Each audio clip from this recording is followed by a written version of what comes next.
everybody and fellow hairdressers. I'm Liz. And I'm Delia. From A Few Grey Hairs. So this is webinar 4. And webinar 4 is quite important for you guys to know that you must have done webinar 2 to be able to follow this one. Because here Delia and I will show you how to make a beard and moustache. But in order to make that, you have to be able to hand knot. So make sure you have done webinar 2. Also in this webinar, we're going to be discussing period hairstyles, which is where most of my hairdressing years took place in.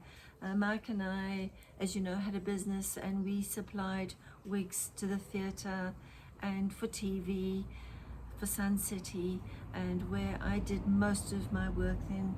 Do you remember? Doing all these lovely fun hairstyles. So that I can show you, and should anyone ever want to know more about period hairstyles and how you do them, maybe Delia and I could do another webinar separately. There's a load of work, but lots of fun. I think in this webinar you'll be doing the Marie Antoinette. Yes. Okay. Yes. But in webinar 4, you're going to be making beards, moustaches, and eyebrows. We really look forward to you joining us. Our webinar is the 21st of February 2022 and it's live on Zoom at 9:30. So we look forward to seeing you then. Bye-bye. Bye.